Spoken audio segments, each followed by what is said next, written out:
Shut up and sit down.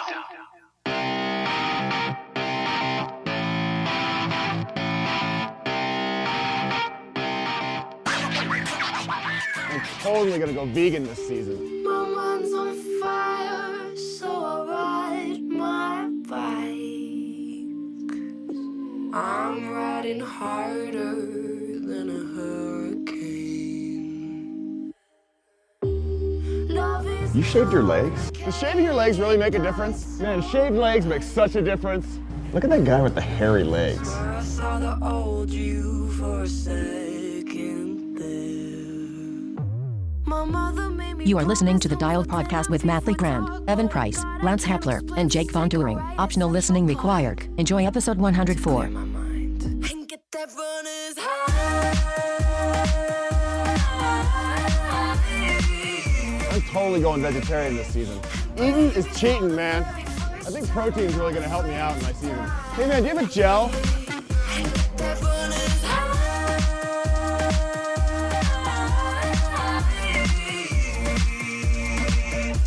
Babe, I think I found what it means to be alive. Do you guys have some lube I can borrow? Hi, welcome back to the Dial Podcast. I am Jake Von Turing, and today I'm here with Evan Price. Oh, wow. I'm usually not the one who goes first. I don't know what to even say right now. Ooh. So what I'm drinking right now, I'll just go with what I'm drinking. I'm drinking a really nice chocolate coffee right now. Jake, what is this? It's just a chocolate-flavored coffee. It's very good. I usually don't support this company too much. It's made by Starbucks. My wife brought it home yesterday. She's like, you got to try this. So we brewed up. They're still good. Yeah, we brewed up a little French press of it. And I'm like, you know what? That's not half bad. It's very good. Yeah, so It's I figured very I'd make good. another one for you and myself to sip on during this episode. Just don't sip into the mic because, You're telling me we that don't do ASMR here. people don't like that. And I might reach over and hit you with my microphone. And we are also sipping on Kirkland Sparkling Water, our unofficial sponsor. Yes, sir. Lime flavored for me. Group freight. Lemon over here. Group freight. Group freight over there for Jake. Grapefruit. Fruit freight. For, Oh, I got brain scramble. But what's new? Cool. Tevin's left. Mr. Lance Hepler. Lance Romance live and in studio. Maybe I'm not live, but I am in studio. Finally, it's been Live at this moment. It's been a couple weeks since I've been in studio, and I've missed this chair. It felt cold. It has been very cold. Nobody was sitting in it either. Real quick. Lance and Evan, Rochambeau real quick. Ready? Count of three. One. Whoa, whoa, whoa. All right, here we go. All right. On shoot. On Just go. shoot. Just go. Ready? Rock, paper, scissors, shoot. No, it's on shoot, Lance. Okay, do it again. Oh, and that Do it was again. rock. Do No, it so again. I went. This is exhilarating. Rock, paper, scissors, shoot. Winner. All right. You get the honors. Yes. Do this guy over here. Oh, God. Okay, here we go. What's up, ladies and gentlemen of the interweb? How's everyone looking today? You already You're screwed it up. looking good. You're looking good. Okay, that's close. You sound good. You look good. We have Excellent. No Matt. He says a bunch of things like just, you look good. You look good. You look okay. You look okay. You Doing look all right. okay. You want to tell the ladies and gentlemen of the internet where Mr. Legrand We is don't today? have Matt Legrand with us. It is actually a national holiday today. As and we record, it is. As we record today, and he is up on a ski trip with his wife and kids. Yeah, wearing his top hat. Yeah. Mount Yep. Hood. He's at Mount Hood, so Yeah. Cool. so we miss Matt. Sweet. All right, let's get started with our back pedal. Evan, do you want to get us started? Yeah, I had a super exciting weekend full of trainer miles and treadmill miles. So technically, I did not move a single mile this weekend training. Why didn't you come with us on Saturday? Because here's the reason. Hold on a second. Let's back it up. The day before this Saturday ride was what day, Evan? The day before Friday. And what was the date? Oh, geez. February 14th. What February lands on 14th. what lands on February 14th every year? Come on. Ooh, let me think. Valentine's Day. Okay. Yes. All Okay. right. So now move forward. All right. So Cassie and I, neither of us really appreciate Valentine's Day as much as it should maybe be appreciated. But we decided hey, we both work all Friday, and we're like, let's just spend Friday evening together, and then let's train together all Saturday. Which usually I just go either on a ride with other folks by myself, or I'm just on the trainer by myself on Saturday. So I brought my trainer over to Cassie's. We listened to some really cool podcasts together, talked about some cool stuff just with her training because I'm helping her with her training this That was year. your Saturday. That's what you did on Saturday. Yeah. Okay. Yeah. So it was like our Valentine's Day Saturday. It was the day after. Got it. Yep. We made dinner together. It was good. How sweet. Did more like the time spending together stuff. I'm just bad at buying gifts, so it's almost like not even a worthwhile thing for me to do. I would just be like, like when I get small gifts is good, but if I'm trying to make like a big purchase for somebody or something good, it's not gonna be good. So your big Valentine's Day present to Cassie was myself doing 8 by 8 minutes and 30 minutes threshold on the bike, followed by a run off the bike. So. That's our boy Evan right there. Okay. That doesn't sound right, Evan. In my defense, if she was on here, outside of obligatory making fun of me, as she probably would, we both enjoyed it. It was a great weekend together. It was great. We spent a lot of time together. No, that's what she's telling you. It's not. It's funny. That's what she everybody actually feels. That's what everybody's telling me. Is that they're like, no. She wants something. She's just lying to you. That's correct. Yeah. No. Yeah. She's just trying to be nice. You didn't and at least buy her like a box of chocolate recovery bars or something. I did. We like. Cassie's been trying to figure out some of her like food allergy stuff going forward. So we've been having fun cooking together because it's generally just means we have to eat healthier, which for me is hard because she eats healthy, but I do not. So it's been cut back on the Coke and the potato chips. No, I mean like I still try to to make sure I still have a steady diet of potato chips, but. But yeah, it was a good Valentine's Day. It really was. If Saturday was Valentine's Day for you, not for her. For both of us, it was great. We had trust. I think it would have been worse if I would have just said, "Hey, let's go out to dinner Friday," and then like gone out and rode gravel for 4 or 5 hours, and then like that. Then I would be in a hole right now. I would be So all right. Lance, you want to backpedal, or was there more to this romantic week that you had? No, I can't wait for love. I can't wait for the comments over the next week of like how awful. I did get some comments about you over the week, but I'll get to that in just a minute. Yeah, I know. Something to do with like shoes and drying them out. Oh, yes. Yeah. Lance, go ahead, backpedal for us. Well, I haven't been here for a couple weeks, and so I don't know how much backpedaling you want me to do, but I missed last week because I was in Arizona. I spent a week in Arizona, and I did a couple rides out there that I think are worth mentioning that were just fantastic.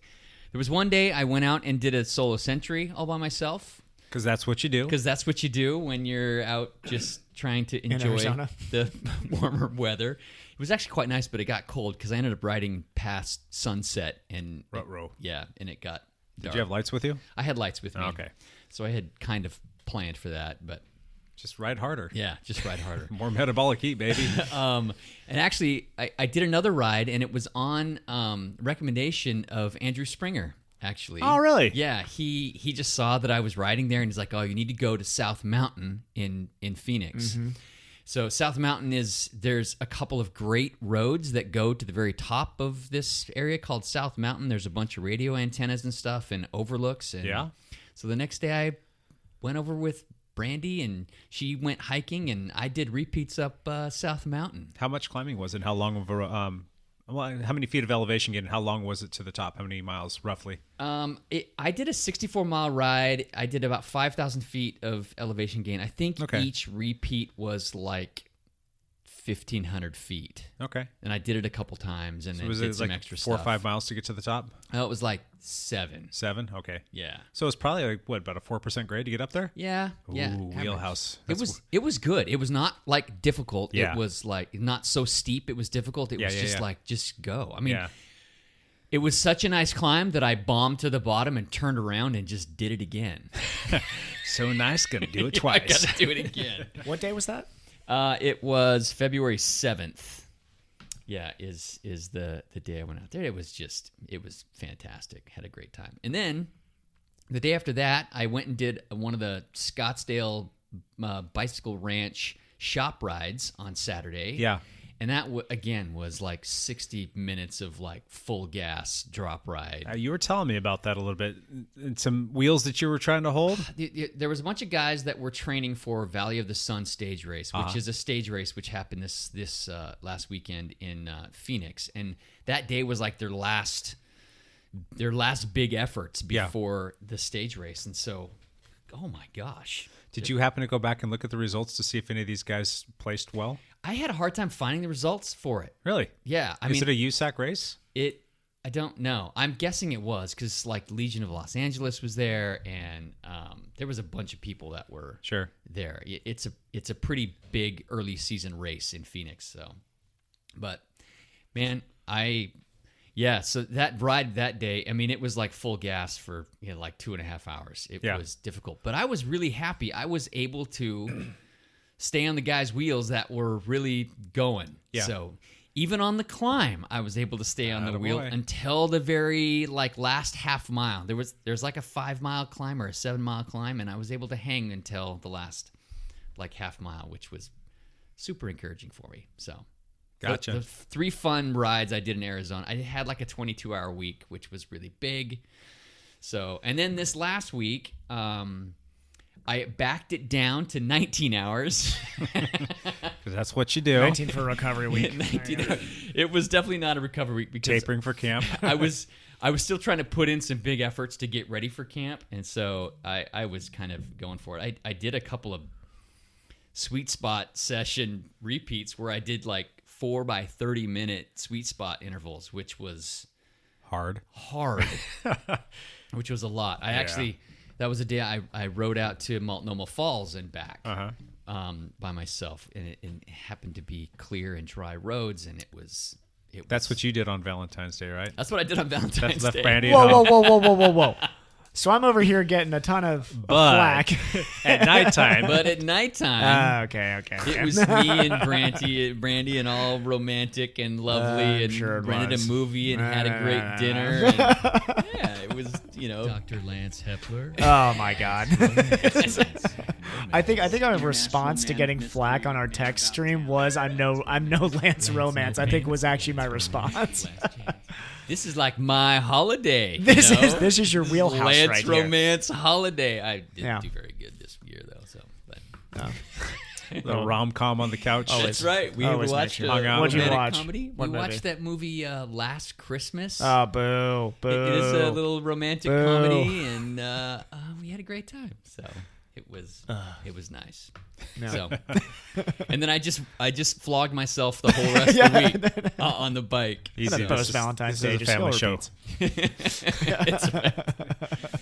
So yeah, had another good week of training this week. Just trying to get ready for a training camp. Lots of intervals. I haven't done a lot of really high-end VO2 or sprint work, so I'm not sure I've got very good sprint legs, but my muscular endurance is definitely as high as it's been for me. Probably more what matters going into multiple century day weeks.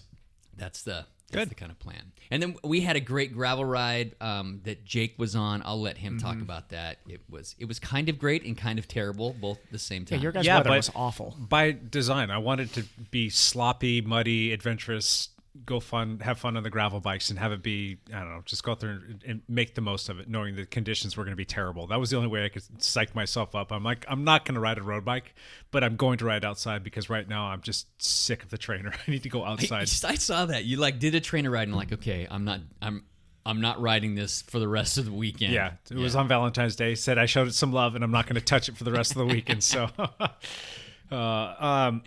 My back pedal was a lot of Zwift training during the week, as we just mentioned. We did do one cool team ride. We did like a nice little warm up, and then we did interval sets going up the Alpe Zwift. And what is it, 22 turns? Is that what that thing is? I think so. 23 or something like that? Yes, it was. Something like that. But the way that we worked it up, it was perfect to kind of go warm up, and then we got into our, just sub 3 watts per kilogram like pace to get there. And as soon as we got to the actual climb, we did a sprint interval at every odd number turn. And so the way that it works is like as soon as you see a number, that's where you're at. That's what turn number you are, and it's modeled after the Alpe d'Huez. Yeah. Mm-hmm. So every time you got hit an odd number, you would have to do an interval set until you got to an even number. And it was generally about, I think, 2.5 to 3 minutes. Yeah. At like FTP. Yeah. And it ends up being, I think, 10 or 11 sets to the top. That's a lot. That's a lot. That is a painful interval set right there, but because you really can't hold steady. It spikes up and down depending on which turn you're on too. Yeah, I mean there are some little punchy, kicky like some things. 10%ers. Yeah, and so you've got that, and it was kind of a race too, because like during those sprint intervals, it's kind of a race to see how much time you can put into the next guy or the other guys that were doing this with you. Right. And then once everybody got to that recovery spot, I mean, you kind of wanted to recover because you're getting a little bit gassed towards the top, but you're still on a climb. So it's kind of hard just to sit down and spin and not have your watts a little bit higher. So like your recovery was still kind of high. So it was kind of a good, not race simulation, but good race training prep. Yeah. And so it ended up working out pretty well, and Handel got us all pretty good at the top. I was So- about to ask who. I was going to put my money on Handel for that one, but yeah. So, who was it? Handel and Tonk, I think, were the two that duked it out to the top. And Hatfield was right there, and I was able to come around him right as we got to the finish line. And I think that if they were just holding steady state watts, there's no way I was going to keep up with those three guys getting to the top. They weren't too far ahead of me. And as a matter of fact, I caught them at some point in time. It was maybe with 4 or 5 turns left to go. And then, the last two efforts to get to the top, they put 15, 20, 30 seconds, and then Handel was just full of Handel gas that night and just blew it up. But it was funny because I was watching. He probably had another 9 turns in I him. could see Hatfield. He was my little carrot out there, and I was watching him. I'm like, oh, you better just get out of the saddle and go now, because if you do, that's the only way you're going to get me. And he left that window open to where I just got out of the saddle, and just you saw the watts per kilogram jump up to 13 or 14 or something like that, and it just kind of came blowing by him. He's like, no! I hate those last 3 turns on that. I hate too, because the stretch after the last turn is longer than you think it is. Mm-hmm. So if you open up the gas on that last turn, you still have another 500 meters. When is this thing going to end? Yeah, So- you're always out of gas by that finish line. So that ended up being a good ride, and a few others during the week. And then we got into the weekend and we did that gravel ride, which was fun. And again, the weather forecast was terrible. It's terrible. Evan and I even canceled our juniors ride. Yeah. We're going to ride with the Did not juniors want and the the juniors women. out there for that, It was it was raining too hard. I'm like, you know what? It's time to go hit the the gravel trails. Yeah. So I just put something out there on Facebook. As the real cyclist went out to gravel, I went onto the trainer. So Put something out there on our Facebook group, and Lance messaged me privately. I'm like, oh, it's just gonna be me and Lance. And then I had a couple other people that texted me at the last minute, like, oh yeah, we're gonna meet you over here. And there ended up being 5 of us, There's which was 5 kind of of us. cool. Yeah. So went out there and had a Tonk good and time. Hatfield with you guys too? No, it was. Go ahead. It was Tonk and Sean Martin. Oh, Sean And Martin Garrett- was there. Okay, gotcha. Garrett Taberski. and Garrett Taberski. Oh, Yeah. Garrett was there. Nice. Yeah, he came Very out. cool. Very cool. Yeah, he had a good time. I think he got a really good workout out of that. Poor Garrett. Yeah. It was the 4 of us and Garrett and Garrett's tough as nails, man. But He's yeah, tough. He does But not give up for He's anything. not quite as fit as No. the rest of us right No. now, and he's like he was standing in the garage before the ride. He's like, "Oh great, I'm gonna go with the 4 fittest guys in Vancouver right now," which Yeah. is not true, but it's what he said. And Yeah. and he was super nervous to go with them, and yeah, he had some trouble I know. hanging on. I love Garrett though. I remember when we did the sweater ride, he came out with us too, and everybody's done with the sweater ride, and he's like, "Let's go climbing." So me, him, and Sean Martin went and climbed more, and he's hanging on, man. That guy, He's that got guy grit knows for how to sure. punish himself. Yeah. That is for sure. He can Yeah. he can ride hard. He's a perfect example of a guy that has a ton of potential. We just got to get him a little bit more focused on a structured training program and finding the time, because he's a busy dude. Oh, just yeah. finding the He's time on his that- feet all day too. Yeah. That's the thing. Yeah. If he can just find some consistency and probably at least 6 or 7, maybe 8 hours, if he can get to that threshold, he's a guy that's going to be tough to contend with. And I've seen yeah. him out at cyclocross practice before, what kind of watts he can put into the bike. He's got a sprint in him. He's a natural athlete. So if we can develop his core base fitness just to be able to hang, he's the kind of guy that could really do a lot of damage out there on the cyclocross scene, and he kind of races himself into shape out there. Yep. And he gets good results. But He's a good bike handler, if we too. could, if we Yeah. could just get him to build up that engine, that base, Right. he would be tough. Yeah. he would be a really strong Cat 3, I think, to Exactly. go out there and handle his business. And he's a listener too. So Garrett, we're talking to you. Send us a message, man, and we'll help you out because you've got the engine for it. yeah. I'm telling you, it is always good to go ride with people that are better than you. And I'm not saying that we're all better than Garrett. No, there's always somebody, but unless your name is people that are good at your Egon Bernal, there's weaknesses, always I somebody think. that's Yeah. better than you. You know what I mean? Yes. It doesn't matter what level you're riding at. There's always somebody that's better than you, and it's going to push you out of your comfort Absolutely. zone, and you're going to do a little bit more to try and hang on. And that's that adaptation that you get. And that's why I've even tried to preach with the junior triathletes I'm working with is, the question is always triathletes. That's how do I get better on the bike? The simple answer is, where are you weak on the bike? You're probably weak in that VO2 threshold range.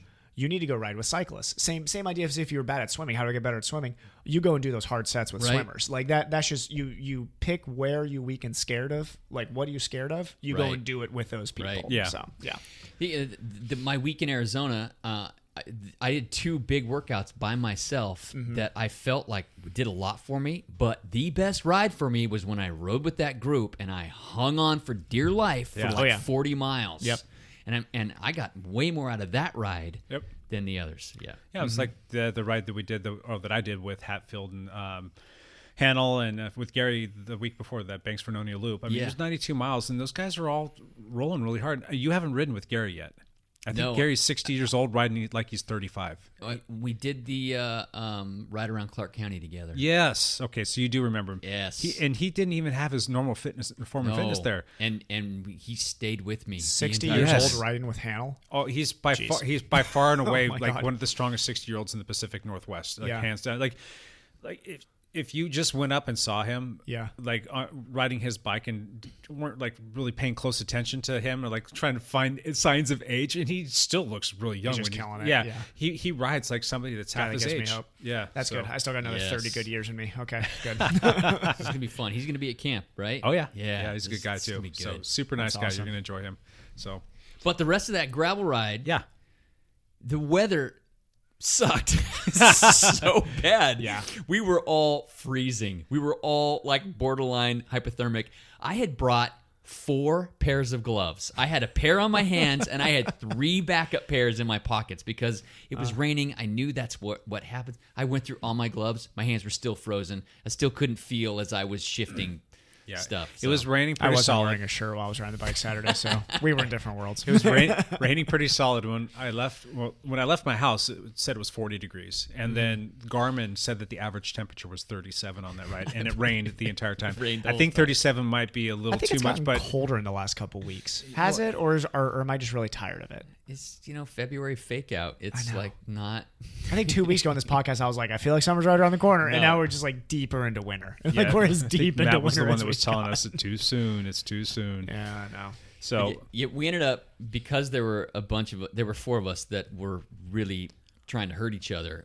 That's how we stayed warm. Is we got just on put in some intervals. gravel sections and just kind of. yeah, how long is that dike? Is that like 5 miles? It's like 5 miles. So Yeah. it's 5 miles out, 5 miles back. Yeah. So we pretty much got in pace line, and I tried to keep Garrett with us, but he's still got.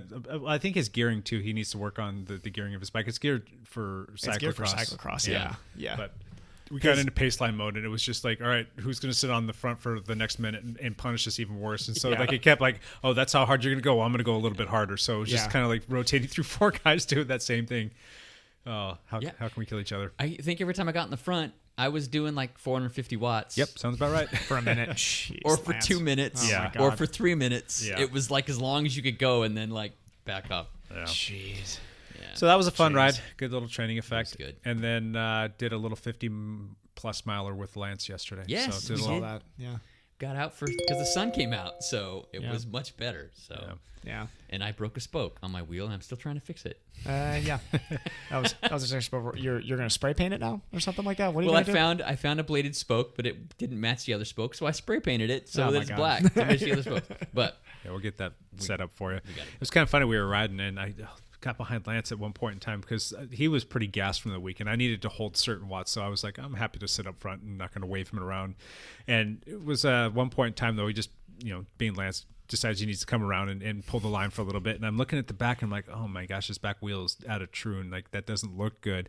And so we stopped to turn around because it was full on weather whiplash. It was like at one time it was like really nice and sunny, and like you could feel the UV rays on you. And then next thing you know, it's like rain's almost coming down sideways. Yes. We get pelted with like little rain pellets or hail pellets, and it drops like 10, 15 degrees. I'm like, this is dumb. But we turned around and I checked his wheel, and it's making some noise. And he's like, yeah, I was just finishing up, like, cleaning my bottom bracket and, lube, or like putting some new carbon paste on the stem and the yeah. bars and all that Doing stuff. all that. And I'm like, that noise almost sounds like it's coming from like a loose spoke or something like that. And it was no more than 10 or 15 minutes later, all of a sudden you hear this ping, and it's like ting, ting, ting, ting. And I'm like, Oh, yeah, just there's broke a spoke. that spoke. So Yeah. good times. Cool. Let's jump into the lead out news. Lance, what you got for us? Champ Bailey here. I got some lead out news for you. I liked a guy last week. I don't know. I'm not a fan of this guy. No, you were terrible. I only have 2 things I wanted to talk about. The Tour of Colombia. The podium was by all Latin Americans, and the winner was Higuita from Education First. So Education First sent a big crew down there, and he Go Education cleaned First up on that. Yeah, which is pretty fantastic. And then the other thing I wanted to mention, Fantastico. Colombia, Yes. come on now. Colombia. Colombia is a huge cycling country. Yes. It They've is always just, been. They just never had the result. They've always been a big cycling and country. now so it's like go rolling. Colombia. Yeah. Go Colombia. It's awesome to see them doing well. So, and then, speaking of Colombians, Nairo Quintana, isn't he from One of Colombia? them. Yeah. Yeah. Is he? He's from Colombia, right? I think so. Okay. Yes. Yes, he is. I'm going to say Anyway, yes. Let me he check was that. doing the Tour of Provence, and they had a stage that finished on near the top of Mont Ventoux, one of the historic Tour de France climbs, and he smoked the field. Yep. Absolutely smoked the field. Even Sepp Kuss was on his Yes, wheel. he's Colombian. He's Colombian, thank you. Sepp Kuss was on Nairo's wheel with a few miles to go and could not hang with him, and he just rode away and ended up winning the stage. So some early season form for Nairo Quintana, which tends to New not team. bode well. New team. New teammates, new kit, new bike, We're looking new at, attitude. If What you're do you looking think? at early season guys that are impressive right now, it's Porti and Quintana. Richie Port? Yeah. Okay, and Quintana. I mean, but here's the thing: is both of them have shown good early season fitness in the Yeah, past. So And then tail off. exactly. Yeah. So should be interesting. We'll see. I don't know. That's my problem. I just never know when to Yeah. peak. You need to. King of February, huh? King of February. You and Quintana. January need to hero, talk, summertime yeah. zero. There Right? you go. Awesome. All right. Champ Bailey out. Last Evan- week was still better. Yeah. You got nothing, no like running stuff that you need to inject Please in there? no. You know, okay, one running No, thing what- to inject. Jake, why did you one, even ask? one. You opened the door. Okay. At the Husky Classic this last week in the indoor track race, Lopez Lamong goes out and runs a good race and wins in the 3K. Paul, Okay, let's move Paul on to the next Chalemo. thing here. The topic of the day. Paul Chalemo won nationals at indoor 3K, and they start trash talking each other. It's really exciting. People should look at that. There you go. Lopez Lamong versus Paul Chalemo. They blew the horn on you. I think you're done. All right, our topic for today. Should I bleep this out in post? Odd cyclists and triathletes say. I wonder if And he's why? actually going to bleep that or if he's going to forget. It's not something you hear me say too often, but No. yeah, they will definitely hear a bleep there. So, yeah, just some odd things that cyclists and triathletes do and say, and why. And this might be for the newbie. It always amazes me, and I think that looking at Lance's list over here, I might even learn a couple things because that is a monstrous list. There's But- so many It all things. just kind of Yeah. rolled to me. Yeah. But I'm also kind of curious because I hear like Evan and Matt will use terminology for like triathlon world. I'm like, what is that? What does that mean? Or why are you guys talking about that? Or why is it that you guys do that kind Yeah. of stuff? So, you know, Yeah. it might be something that we can learn from you and you can learn from us and vice versa. Yeah. And then maybe Well- for some of our people out there that don't really get too immersed in one aspect of what we're talking about or not can learn a new thing Yeah. or two. So, And this is where, for me, actually, a lot of my verbiage came from the cycling community because, you know, I grew up, my dad was a cyclist and I worked at a bike shop. So Right. for me, most of the weird things I heard were mostly from cyclists because that was my group hanging out when I was young and got into triathlon is I was mostly a road cyclist at that time. So I think the funnier things definitely come out of cyclists' mouth. Triathletes can be nerdy and funny too, but like cyclists are some of the funny like one-liners. it's a that you'll fickle hear. group right there. But Oh. but we also do some weird things too. It's just like why do we do that? But I don't know. Is what it is. All right. So since Lance has got this list that's like Gonna go in circles here. 25 things deep, I'm gonna let him exhaust a few of those and go first. These are things that I've heard just from Jake. Oh, good. Oh, so let's go geez. Jake list and then other people list. This is a Zone 2 ride. Yeah. Yeah, he lied about that What yesterday. does that actually mean? When It when somebody means- asks the question, "Is this an aerobic ride?" What does that actually mean? It means we're gonna kill each other Yeah. as soon as we That get means to that means as soon as we go That uphill. was a predominantly Zone 2 ride with little short bouts of some Not tempo work. until my spoke broke. Here's another one. This is a no drop ride. yeah. There you go. That's the best one. What does your bike weigh? Yes. What do you weigh? What do you weigh? I forgot to eat today. Yep. Right? Ooh, we should. Okay, separate list. We have to come up with cyclist excuses starting a ride. So you know, the excuse-based riding stuff. yes. So you know when you start a group ride and everybody's kind of chatting. Have you ever in your life heard anybody at the start of a group ride be like, "I feel awesome today. Can't wait to hammer"? No, no, because that sets the standard that you're the guy who should be fit today. Yeah. Nobody ever says that. You always come in with like, "Been sick lately." Yeah. Legs don't feel good. Did an interval ride yesterday. I'm 2 hours into my ride already. Yeah. VO2 efforts on Tuesday. Legs are kind of toast. I didn't eat this I've morning. been doing sweet spot intervals for the last month and a half. I'm fasting these today. These are things that I've actually said. Yeah. So, yeah, Jake doesn't say these things anymore, but there's another one. I think my brake is rubbing. Yes. Or the better one is my brake rubbing. Is my brake rubbing?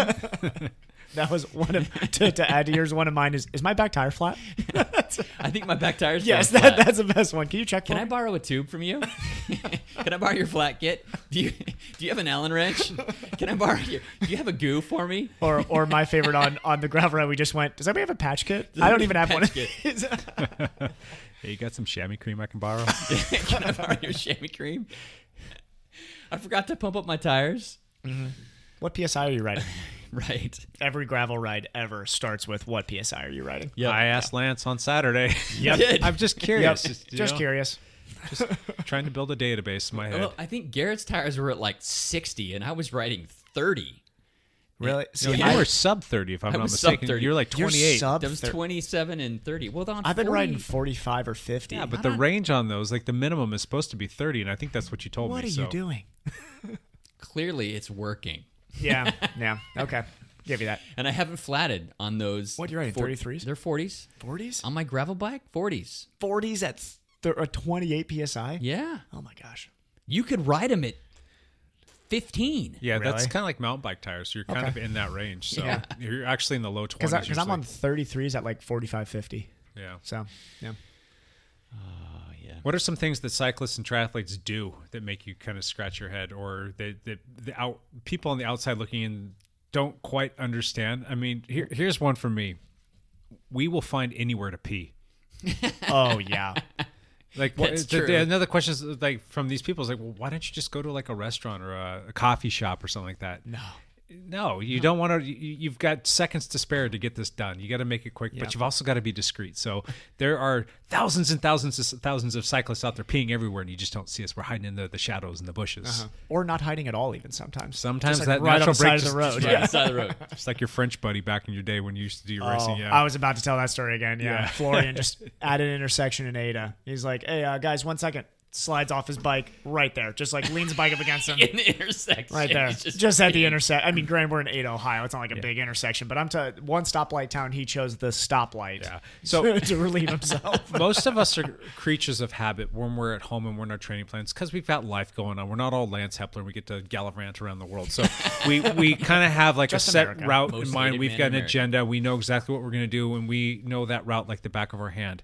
Like I can probably list to you 5 different rides that I will do the majority of the time when I'm riding outdoors. And I can tell you every single secret spot that's the best spot to go pee out there and not get popped for urinating in public. Yeah. Yep. When at the Oregon Trail Gravel Grinder last year, it was a 5-day gravel stage race, right? And every day we'd have a neutral section where we'd ride for 5 or 8 or 9 miles before we hit the timing mats. And as we rolled up to the timing mats, they would stop us.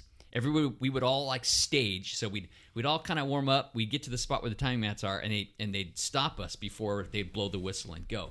As soon as we stopped, everybody Goes in peace. it goes in peace. Yep. The men, the women, and they're not going off in the bushes. No, They're just going right there. like Popping a squat right there on the. not right next to me, but like 3 feet away. I mean, I'm like, oh my gosh. Are you a all little these- uncomfortable? Yes. I'm like, okay, just look ahead. There's like 5 women that had just pulled all their bib shorts down. Okay, this is ridiculous. But it was gravel race.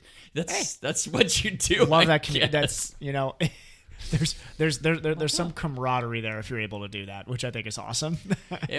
By day 4, everyone's No like, shame. oh, whatever. Yeah, forget Yeah, it. exactly. I'm just going right here. I gotta pee right now. Yeah. Oh, good. All right. So the other do and say, there's a lot of funny says with this too, but no group of men in America, I will at least say, discuss shaving body parts as much as cyclists. Maybe people doing body magazine shoots. I don't know. They'd be the only other group that can be even close. The bodybuilder folks. I have had specific questions and this is a genuine question from beginner triathletes. It's how high should I shave up? That's a very genuine question usually, because cyclists. That's actually a good question though, because if you think about it, if That's you a go highly too debated high question. and it gets a little too high and you've got a little stubble coming out, the way that things can rub on each other. I don't want to get too graphic here, but you can get some Especially really bad triathlon. rashes. Yeah. Triathlon chamois is not nearly as thick as the cyclist chamois, Yep. and you got to run after. So, but here's the thing: is you also want to leave some room if you want to race in a speedo one day. So you're talking. There's a fine line there. Now, cyclists generally, you're talking mid-thigh, generally, right? just to where your shorts cover it, more Yeah. or less. Triathletes will generally go higher. I'll go a little bit higher Generally. too. And Yeah. the reason being is because when that grows out just a tiny bit, those hairs act as natural little grippers for your pant shorts, so they Yep. don't ride up on you at all. Yeah. I know that sounds dumb, but No, it's that's just the actually thing. very true. It Yeah. keeps them in place, which if Yep. they stay in place, you're going to have a lesser likelihood of chafing. Exactly. It's So, like little hooks on your Yeah. legs. Do you shave your arms? That. Do you shave your I legs? had that question on yours. Do you shave your Why arms? do you have that terrible mustache on your face?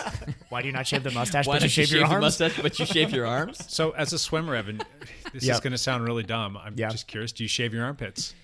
I did when I used to race in a sleeveless. Now that I Okay. race in a sleeved, no. No. Okay. That was incredibly uncomfortable though when I used to race in a sleeveless. I hated it. Never To have have done that shaved before. armpits? It was awful. I I hated don't think it. I've ever shaved. I've shaved my arms maybe once in high school.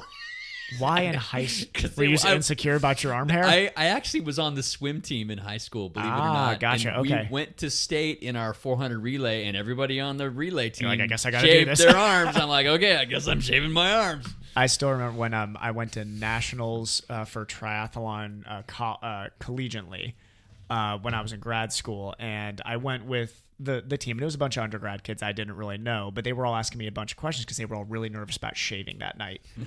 One of the kids goes and he cut himself 14 times shaving. I swear to God, this kid almost had to drop out of the race the next day. He was bleeding everywhere.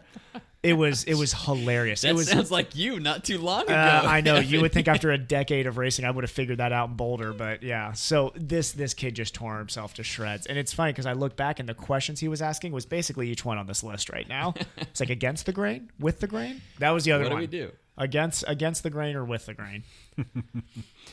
What else you got there, Lance? I need to lose 5 more pounds to get down to my race weight. I think this year I'm going to go vegan. Uh-huh. No, I think this year I'm going to go vegetarian. I think I'm going to go gluten free here I this think year. this year I'm going to go gluten free. Have you heard of this fat adaptation stuff? Do you do intermittent fasting? Are you doing this ride fasted? Can you think of a group of people, triathletes and Talk cyclists, about diet more than any other? I mean, bodybuilding maybe, but they're all more about gaining it. We're about losing it. But It's interesting to me because you would think with weight issues we can only speak from a male perspective. Weight issues in endurance athlete men, I see it in the general population in men too, but it's almost in the population how openly we talk about it. I actually think is somewhat healthy sometimes. Yeah. Just to be able to talk about it. Just to say think about it. If you look at everybody cumulatively, the rate at which people are talking about that, and then the incidence of actual people with a problem, like a disorder, an eating disorder, it's pretty low. Yeah. Which is a good thing. So Yeah. maybe we just all like to eat too much. I do like to eat. Yeah. Well, I've yet to meet an endurance athlete that's no, yeah, food, take it or leave it. Most, the joke in endurance athletes is I just bike more so I can eat more. I can tell you what, though, I would care far less about diet and nutrition if I wasn't a cyclist. Yes. Then, I mean, there's a paradigm to that. And the way that I treat my body so that I can be more race ready, there's such a health benefit to that if you're doing it the right way. And I think that for the most part, most cyclists, once they really get tuned into this stuff, they're doing a pretty good job of like understanding what their body needs from a micro and macronutrient standpoint, and just the composition of what they're eating, their caloric intake and their rest cycles. I mean, there's something to be said there with, like we were just talking about Gary, our teammate Gary Cornelius. I mean, he's 60 years old. Yeah. And he looks like he's at least 10 or 15 years younger than he is, and he rides like he's half his age. Yes. Now, you remove cycling from his life and you let him just kind of go on like the standard American. He's probably 20 pounds overweight. Right. He's probably got the onset of early diseases and whatnot that are going to, pretty much start to spiral, for that next decade, hitting his 70s. And next thing you know, he's sitting on, the hospital bed. Right. Whereas right now, he's hard to keep up with. Yes. Yeah. So maybe we're not the crazy ones. Oh, trust me, I get my non-endurance patients love to always comment on that. They're like, man, you guys are just absolutely crazy. And it's fine because I'm like, no, I really think that if you're an endurance athlete and you take care of yourself decently well as an endurance athlete, you're actually the more reasonable human being, definitely. Yeah. You're at least thinking through some form of diet. Now, I am not going to sit up here and be like, yeah, my diet's bulletproof, but I do think performance-based. If I'm losing weight at a really rapid rate, I think I need to be taking in more food. Now let's look at what good wholesome food I need to be taking in. Am I always doing that? No, but it's, you're always having that thought process. Right. We were just having this conversation too. I mean, before the podcast, Evan and I were talking, and we were talking about some stuff with respect to diet, and I was talking to him about a few things that I've been working on this year. And I've but I've gone out and consulted with a nutritionist, and she's like a holistic kind of person. She's a medical doctor and naturopath and all that other fun stuff. And we're just trying to get to the bottom of stuff that's going on with me so that my shoulder will hurt less, and so that I can get my body's cortisols in check, and so that I can get everything kind of functioning the way that it's supposed to be, because it's been almost 2 years of me going through a bunch of crap that stem from, again, getting hit by a car. And I'm getting really sick of saying that, and sorry if you guys are all getting sick of hearing it, but it's been a long, arduous process, and I can't tell you how much I want to just be normal again. So I've gone out and I've been working with her, and I wouldn't be doing any of this stuff. Like, I probably would just deal with like the pain and whatnot. If I wasn't a cyclist and that wasn't like part of my DNA, I wouldn't be pushing so hard to make my body feel better. And I feel like I'm sometimes hitting my head against the wall because I'm doing all these things, but I wouldn't be doing that stuff if I didn't have this desire to get back out there and be the way that I was. So, Right. And I'm constantly trying to read different literature. I'm trying to take in new information. I'm watching the things that I'm eating. I'm trying to just constantly be tweaking. And really what it boils down to is, everybody's approach is a little bit different. That's what I like about this stuff too, because our body's chemistries are different. So we need to fuel ourselves differently. The way that Lance fuels himself, he's been. Have you come out and said it on the podcast yet? I have. I've said it. Okay, so Lance has been eating vegan. He doesn't call himself a vegan.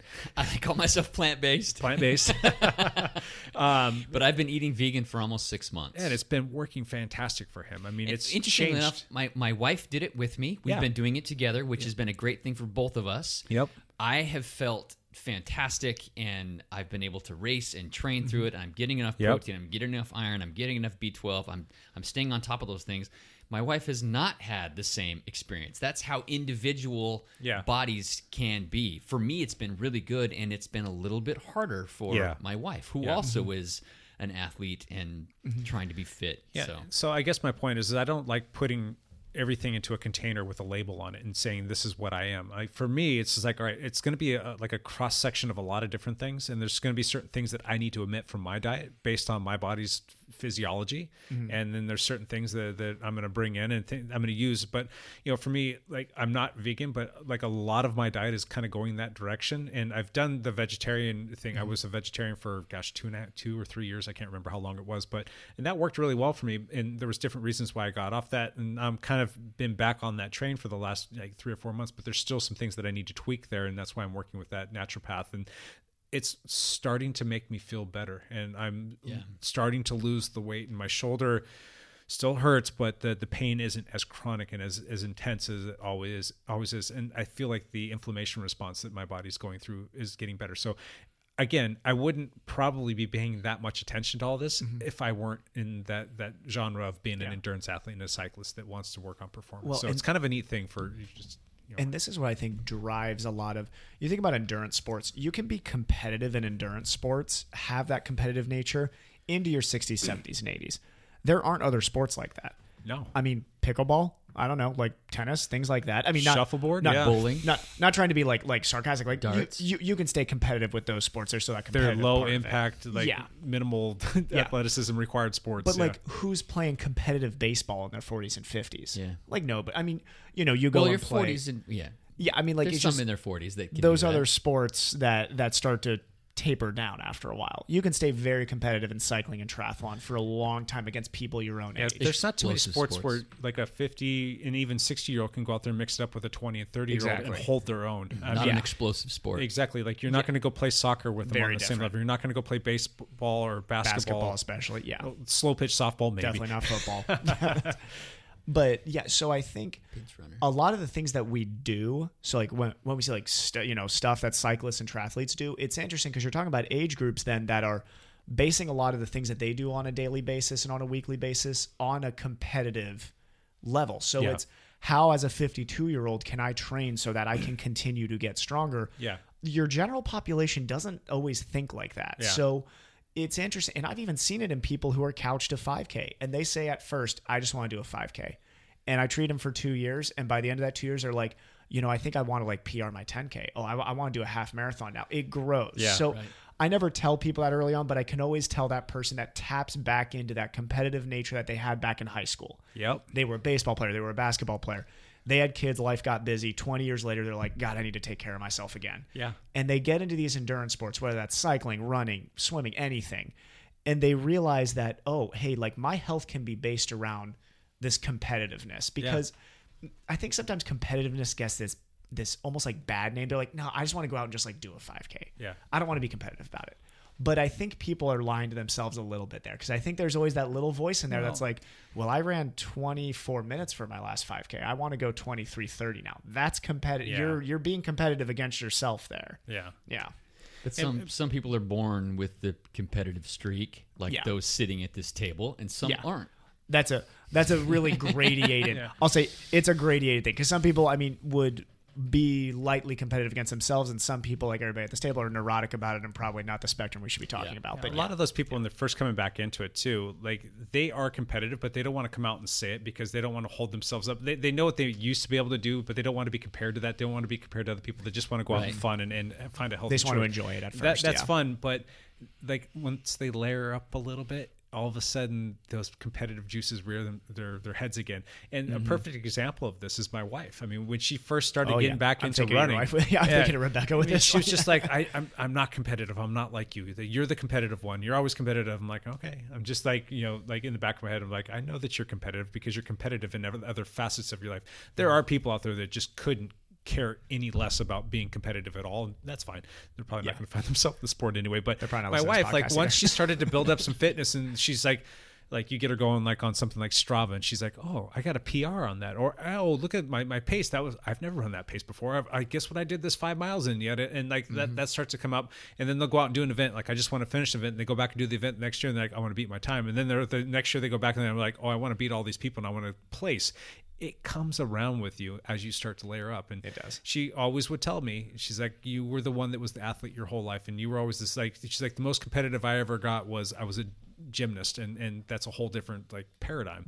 And now that she's learning that with a little bit of time, energy, and effort, and you really start to buy into what you're doing and you're having fun, you can be an athlete too. And her body composition has changed, her athleticism is changing, and she's doing new things. And she's like, I never thought last year my wife would get on a bike and ride 56 miles in the bike leg of a half Ironman. Right. Yep. Like that still to this day kind of blows my mind. And the longest ride that she'd ever done up to that was like 32 miles. So she's got 2/3 of a half Ironman down right now, and she'll get the swimming down. I know the swimming is by far the most frustrating for her, but if I started Rebecca next weekend and said ride your bike 56 miles and run a half marathon, she would be able to do it. yeah. She's got to So, figure out just the 2K you know, swim, and boom, she's got it. In my household too, it's funny now, we've got people competing for time on the bikes, which makes me so happy. So I've got like my son and my wife and our international student and myself, and everybody's in here fighting for trainer time now. It's a pretty cool setup. So He's got 3 trainers, 3 bikes on trainers here. yeah, so good times. All right, what else is something that people are saying? We kind of had a little tangent there, but hey, good combo. Couple of numbers based things. We got a lot of type A numbers based people in here. How many times have you heard these like 4 things during a ride in any capacity? What's your watts per kilo for last ride? What's your FTP? FTP recently. Hey, you ever got lactate threshold testing? You ever got VO2 max testing? What was your resting heart rate last night?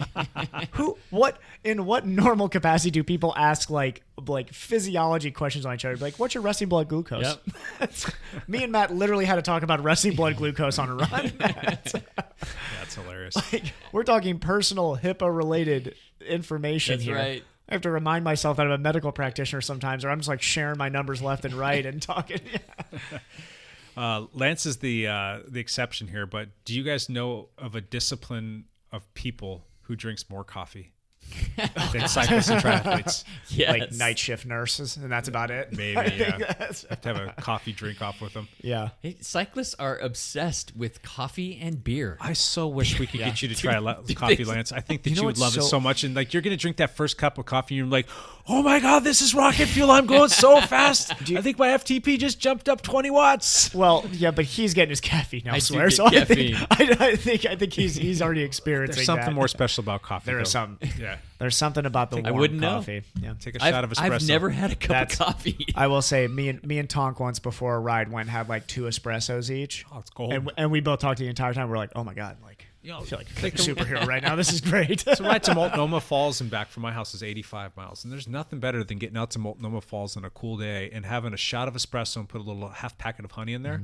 Oh my gosh, the climb back up to the Vista House just is like magical. You're feel like, I feel so Yeah, good. you're like, this is why the French and Italians win the Yeah. Tour de France all the time, is because they're just taking espresso shots halfway through their rides. I'll leave you alone with the alcohol because I totally get that. And I know that there's a component to the coffee, but if you're willing to drink a Monster Energy drink, before I leave this planet, I'm going to get Lance Hepler to drink a coffee with me. Drink the brown water, Lance. That's good. We'll call it brown water. It's not coffee, it's brown water. That's fun. When I was living in Dayton, Ohio, I drank beer quite a bit more. Yeah. Since I have been out in the Pacific Northwest, outside of the very first like 6 months I was here, you Yeah. would think with the amount of breweries we have here, I would have started drinking more. I have like one beer maybe every 6, That has 7 to do with months your now. circle of friends and the people that you're hanging out This with. is true because we drink a lot. So like on Fridays we'll drink wine. So Yeah. I drink wine now, and I'm definitely no wine connoisseur. Like I'm looking for like what's a $7 or $8 bottle. Like that's generally what I'm searching for. But like I mean, yeah, Go to like Costco, by the way. There's a really good that's $7 what bottle everybody one. keeps on telling me about Costco. So The Maybach. yeah, so we usually go to Freddy's and find those, but we need to go to Yeah. Costco for our next ones. Yeah. Sorry, little. No, that's good. that would be another question. Is like, what beer are you drinking after this ride? Like everybody's always talking about what are you going to eat / drink after the ride, which is like just as much of a conversation as whatever the heck is going on during the actual ride. Right. Oh, another one is if I were to go and look at your guys' social media feeds, how flooded with cycling related crap is it? Mine's mine's 80% cycling related. So that crap. tells me that a lot of your spare Mine is time is 3 like, things. what are you doing looking at all this bike stuff? You already have all the stuff that you need. Why are you always looking for more stuff? because you can be better, faster. So the quote is Prettier. from Mr. Eddie Merckx: "Don't buy upgrades, ride upgrades." Right. So if I said that to the general layperson on the outside, you heard that. I don't know. Would they find that funny, or would they get that? Don't buy upgrades, ride wouldn't get upgrades. it. Does the layperson even know what a gradient is actually even like referencing? Like, I mean, we talk about gradients all the time, but who in Sure, their you see road grades. And all yeah, but that like stuff. who in their daily day is just driving their car and they're like, man, is this about a 10% gradient? I don't know. Like, who cares? Remind me. I think I looked at this once, maybe like 25 years ago. How do they determine the grade percent? It's not obviously based on like an angle, like a 0 to 90 degree angle, but how do they determine the grade? What is the equation that they use? Oh, for I'm that? stupid. I thought it was just by I don't know. degree. I thought it was just by degree too. No, because if you think about like a 20% grade, if you were to put that on a compass and you were to look at the grade in respect to the ground, it's greater than 20 degrees because 20 degrees isn't that much. I have no idea. We shall have to look that up.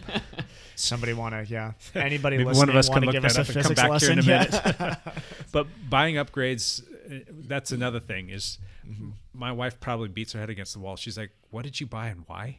You spent like it always makes me laugh when You need a separate account, a slush account that she doesn't know about. I'm telling you, you have to have a bike slush account that you're not. when it's funny though, like people that like see like it blows me away when I'll be talking to people like, yeah, my husband, he wanted to get a bike and it was going to cost $500. I just can't believe somebody's spending $500 on a bike. And I'm thinking to myself Oh quietly, my I'm God, like, I know 500. I'm like, My pedals cost I know. $500. that was the exact words that came out of My components on the bicycle are much more expensive than $500. the pedals on my bike cost almost double that. Like, what?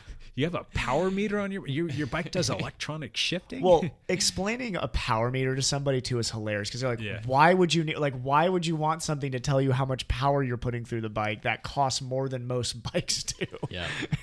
Yeah, and it's just funny too with people talking about motorcycles. I was talking with somebody recently, and there was like, "Yeah, I can buy like a brand new motorcycle for $7,000." I'm quietly thinking to myself, "I'm like, my bicycle's worth more than your motorcycle." Yep. So that's just kind of nuts. Hey, The dollar amounts, the things that we will spend to put on our bicycles to make them lighter or more, I don't know. Once you've like tucked into aero and gone 28 miles an hour before, you'll never ask again, like, why would you spend this much money on that? It's like that 4-second experience is worth whatever amount of money to me. It's fun to go fast. It's so much fun. It is fun to go fast. And it doesn't even matter what level you're going fast at, because you look at world-class track cyclists can on a mountain bike go 30 miles an hour if they wanted to, but like if you're this is why I like the e-bikes. I've kind of come around on e-bikes. Is like if you're that 75-year-old that's like just wants to go fast again. Yep. Just put out 100 watts and add a 200 to that and 300 watts, and you're going 25 miles an hour and just wind through your hair. Like that's Absolutely. That's why people like bikes. What about all the times that people will post on their Strava feeds or say it out loud that I forgot to start my Garmin or Garmin fail or Wahoo fail. GPS lost me. Computer fail. Yeah, swear to God, I had 8 more miles on this. So to the layperson, like why do you even care? Why is that so important? Well, everybody If it wasn't on likes Strava, that. it didn't happen. Yeah, That's and you like that neat Strava where it's, when you're looking over the last 10 weeks, it's that nice little, nice kind of uptick, and it's hitting those miles. And if you're 8 miles off, it ruins the entire picture. Yeah. Like I feel like Lance just trains at a certain amount to make the bars look good that I'm looking at on his Strava now. He just likes those bars to be above a certain number, and if they're below him, he freaks out. So. That's right. I went on a hike with my wife I think it was a week or two ago. I can't remember what it was. But anyway, long story short, like we were walking, we're already going. We got the dog with us, and she's like, "Oh, did you start your Garmin?" Oh my God. Like, crap, forgot to start it. We'd already gone like a quarter of a mile. So what do I do to make up for that? Walk back. Yeah, walk back and start. Run back to the car. No, just kept walking, get back to the car, and I didn't turn it off for a quarter of a mile. extra But I made quarter sure that we mile. didn't get over a certain miles per hour because I didn't want to take anybody's CRs or anything like that. But I want to make sure that I got that extra. Well, it wasn't a quarter mile. It was maybe like a tenth. If of a you mile. guys were at Heritage and you take any of my KOMs on that trail, I'm going to kill you. That's Do you have all the CRs there? No, there's I think Matt was telling me that one of the new Camus coaches holds the out and back, the full 7 For the miles run, though, right? for the run. Okay, I Yeah. was just say if it's on a bike. Well, the guy went out there and held like 5:20 pace on that wow. trail. I'm like, oh God, I'd have to Go out take and it from actually- him. Yeah, I'd have to do a race day. Like I basically have to go out and race it. Then so go do it. I need to go do it. You're right. Jake and I are battling for the bike KOMs For the bike on those count. segments. Well, I yeah. still have to get Lake Road. I need to as soon as we get that No, nice weekend let day. me- The let road me- bike's out there, and I'm taking Let me Lake Road. clarify on Lance's thing. We're not Yeah. battling. He's trying to beat my KO. Okay, that's It's been there true. since- I'm trying to This catch is his. well, It's this been is there the for fun- 5 years. here's- Thank you very much. Here's another thing cyclists I'm always only say like 2 and talk seconds about. off of it. Oh, yeah, on your gravel bike. On my gravel bike. I was on my mountain Yeah, bike. Thank you it's very true. much. This is, half the time when I go on rides with everybody now, we're just talking about area KOMs and trying to figure out who holds them. That's always it. Like, and there's always going to be Jake holds quite a few of the important ones in this area. The most important one to me, for whatever reason, I've locked down over the last 2 years on Lake Road, going up it, not the full segment, not the one all the way to the stoplight. I just want that 3-minute effort or whatever it is up that top of the hill. Well, go take both of them from me. 4.5%. I know, but I need to go all out on that, and then maybe if I can hold on all the way to the stoplight, I'll try and hold on all the way. I can't remember if I got those in the same ride or if they were two separate rides. They're That's probably a good two question. separate I need to rides. look at that. I don't need to know. look if you got it. Yeah. Oh God. I It's just too funny. I know. Now that I've got the road bike, I need to go. I'm not gonna be able to do it on the gravel bike. I have to do it on the road bike. Yeah. Or what else you got, Lance? Okay, here's the next 7. Where does the Strava segment start? Yep, that's Yes, a good there one. you Where, go. where does the Strava segment end? I think my power meter is off. Yep. I think my heart rate monitor is broken. I have that one down. Yeah. I just threw up in my mouth. I can see through your bib shorts. Oh, that one's the worst. Or just get on my wheel. Just stay right there on my wheel. Yeah. All right, I'm out. What else you got, Evan? I've got. Will the new Nike shoes make me faster? Yeah, right. The vapor flies. I only weigh myself in the morning. I only weigh myself after workouts. I don't weigh myself. I think my brake is rubbing. Yeah, that and is my back tire flat is my favorite because I used to always ask people if my back tire's flat. Here's And another thing. Oh, go ahead. Get more. the best response to that is, no, you're just out of shape. Here's another one. Why do cyclists and triathletes give each other crap about not being all matchy? Right. I've gotten so much crap for this in my life. So our Yeah. teammate John Kraft Uh-huh. is very concerned about being matchy. Yeah. And so John Kraft looks like it. Like, if I'm thinking like middle-aged cyclist, like the picture in my head is John Kraft. So- He's perfect.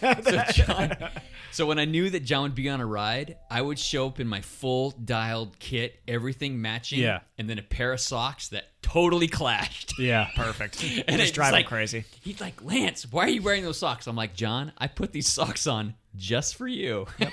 Yeah, Because I knew funny. it would bother you. So the video that I made for the team from our training camp last year, did you happen to see his comment on YouTube? No, I don't remember. There was a picture of a video of you coming by on a downhill descent when we were doing one of the long rides that one day. Not that matters, but anyway, you came bombing by and you had your whole team kit on, and then you had the green socks on. Oh, yeah. He's like, those green socks are killing me. Yeah.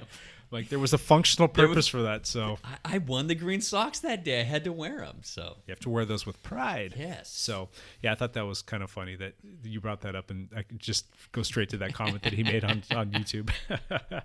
But, yeah, it's like, why is it that we find it necessary to have everything matchy-matchy? And we have to have our – and I will get crap for this, too, because I always tell people to line up the badging of their tire with the stem. Oh, God. There's a Yeah. functional purpose for that from my Yeah. perspective. But, you know, like all the little things, like even the way that we take pictures of our bike, it has to be in the big ring. It has to be, you know, the crank has to be parallel to the ground, pointing forward, and it has to line up with the chainstay, and it all has to look, you know, like really good.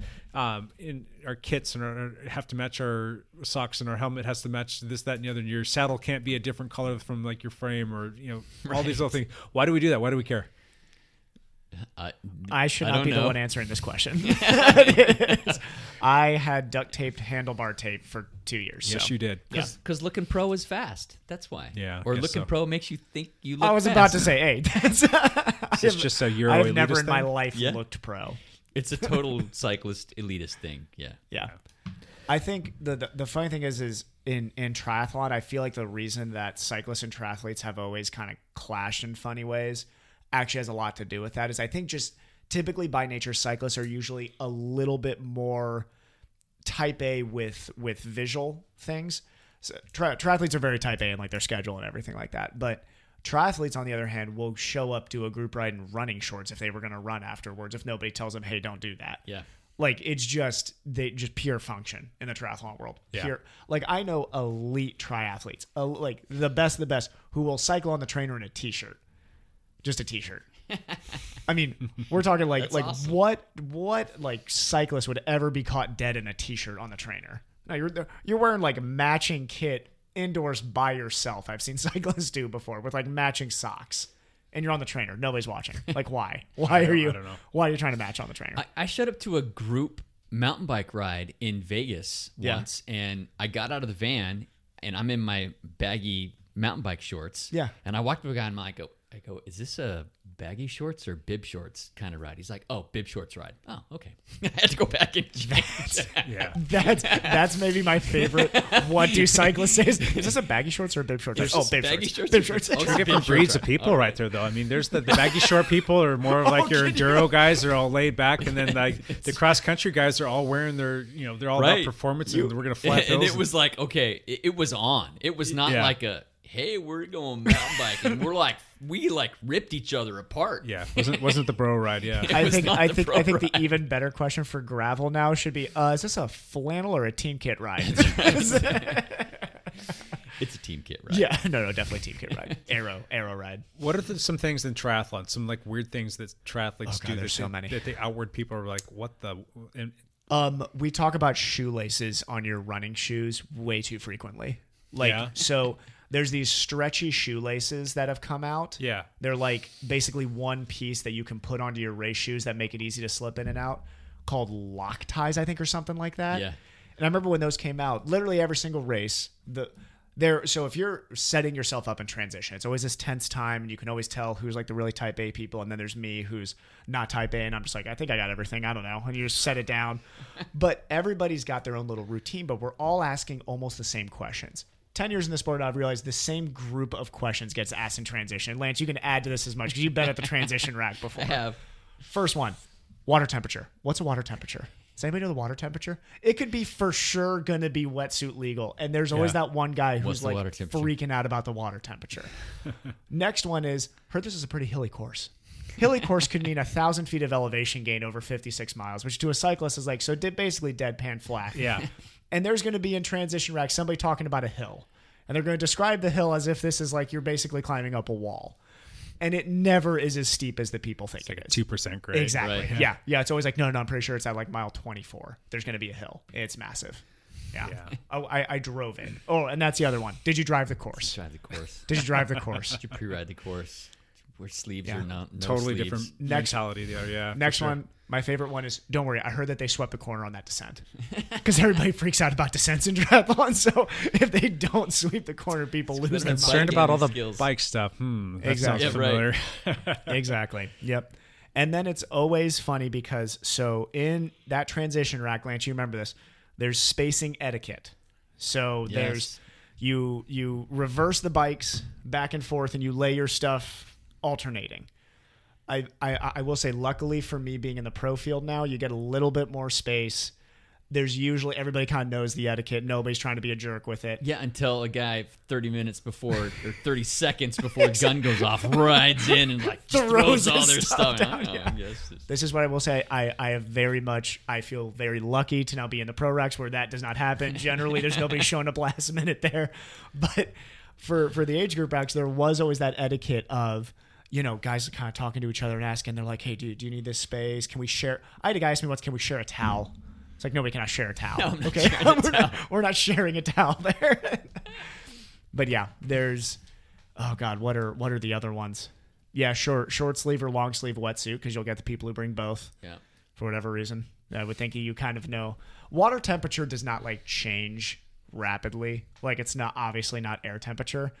If it was 72 yesterday, it's probably going to be either 71.5 or 72.5 the next day. Even if it was a 3 degrees off, it's not that big of a Not difference. that big. No. The only time that matters is, I will say what pro triathletes say is we all forget what not all of us, those of us who haven't been pros for that long, always forget what the cutoff temperature is for pros. So every race I've been to now, that's always the question in the morning. What's They're the like, water temperature? what's the cutoff again? Like nobody knows the cutoff again. We're like, wait, temperature cutoff? are we allowed to wear wetsuits now? And usually the answer is no, you're not allowed to wear wetsuits. But that's always the question. So you guys, Lance was the has-been triathlete, and Evan's Yeah. the current pro triathlete. Which group of people is a little bit more nuts or a little bit more No. just off the beaten path a little bit? Triathletes or cyclists? Cyclists are more elitist. Triathletes are a little more Strange. clueless. No. Yes. Strange. I will say, yeah, strange and clueless is probably a better term for triathletes. I will say the reason I've always loved the triathlon community is it's that combination of that positive, goofy vibe of the running world Yeah. with the purely weird goofiness of the swim world with that kind of type A cyclist. Yeah. All melded into one person that is super enthusiastic about something they don't know a lot about. That's basically what person you end up with. Right. And to me, I love that community. It's great. It's hilarious to be around. It makes for really stressful race mornings and really fun after race sort of talks. The triathlon community tends to be more welcoming. Yes. Yeah, for sure. I could say cycling that. community. It reminds me For more of sure. the running world. Yeah. Like the running world is like you walk up to a marathon start line. People are nervous, but everybody's sitting there talking and having Yeah. a good time and stuff. I see that in the cycling world too, but I've seen more of the bad side of the cycling world too, where it's like everybody's lining up and nobody's talking at the Right. start line. It's like, yeah. So you get both sides of it. But I think probably if you're talking about like who's weirder, probably the triathletes. Probably. Yeah, they're a little goofier. They're goofy. Oh, good stuff. All right, anything else to add to that? I think I'm good. I'm tapped out. Yeah. Let's put a fork in it. Let's move on. One last thing. Lance, start us off. I'm looking forward to training camp. Training camp. 2 weeks away? Less than a week away. It's a week away. Oh, geez, yeah. I It's forgot. this Saturday. It's Starts 22nd, this Saturday. yeah. I'm leaving in a couple of days. I'm driving down with my wife, and it's going to be fun. It's going to be awesome. I think that we've got pretty much a solid plan for all of the different ride days. I know that Chris Handel spent quite a bit of time building all the routes. I'm going to try and lobby for us to maybe throw a curveball in there. I don't know if logistically speaking what are we at, 18 people for the ride or the camp? 16. I think it's more than that, isn't it? I think we lost somebody. I know that Pierce was having to back out because he's got some family commitments that he's got to get to, and I think that was it. And I think we were 18. I don't know. We're somewhere there. It doesn't matter.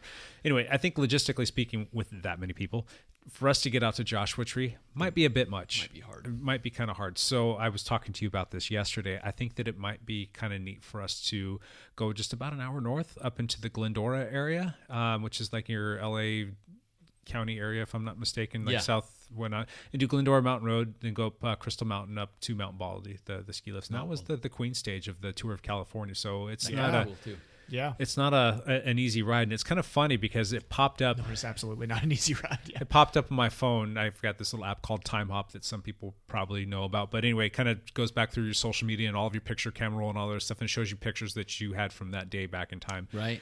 5 years ago, I did that ride. 5 years ago, yesterday. I think it was yesterday. It was yesterday or Saturday. One of those 2 days. Anyway, and I did that ride. And it was one of the last big rides I did before I moved up here to the Washington State area. And I think just looking at those pictures, it really reminded me of how much I enjoyed that ride, because it's a nice, long, steady grind of a climb to get up to the very top. I did 60 miles. I think it was about 8,000 feet of elevation gain. Wow. And that particular ride, I didn't go all the way up to the ski slopes, and that's another pretty big chunk of a climb. And that's actually the hardest part of the ride, is the very end to get up to the ski slopes. So I'd like to be able to take the team up there and go do that, because I think that would be an awesome ride to get up to the top. If the weather's good, it's just fantastic long views, and you can look back and you just see this long snaking road that goes all the way up this. It looks like one of those. Like, I know when you watch the race, it's like one of those Alp European style. Well, climbs, I just looked it up on Strava. It's 9.5 miles. 8% average. 8%. That's my God. That's the Mount Baldy part. I think so. Is that that's- uncategorized? That has to be HC climb. It's HC. Yeah, that's the end of the ride. That's the very last little section to the top. God. Now, once you get up The to last Crystal little Mountain, section. there's a nice That's little the sprint to the finish. Yeah, there's a nice little spot you can stop. I wouldn't suggest stopping before doing the Mount Baldy spot. We can ease it up there and then let the climbers go and hammer that section, but let everybody finish it. And then we can come back down, regroup at the Crystal Mountain, get a Coke if that's what everybody needs. Who gets the KOM there? Robert or Jordan? Go. These descents, Robert. Robert. Yep. You're going to be at speeds greater than what I think the posted speed limit is going down. So you take the road and you just got these big, long, sweeping turns on these just awesome mountainous roads. Yeah. And the views are spectacular of just seeing the whole basin. I think that's something that we need to possibly think about doing. And I think it'd be worth it for us to get up there. That'd be awesome. You guys are making me jealous. I'll maybe shoot some pictures to you guys, Please or maybe do. post those up for people to see. So Please do. sorry for hijacking that, but yeah, definitely looking forward to training camp too, Lance. Good stuff. Evan, one last thing. For those of us not going to training camp, this Sunday is the Vancouver Lake Half Marathon. Oh, yeah. There will be a lot of local runners there. It's an awesome race. Come out if you can. This year I will not be racing it. I decided this last week.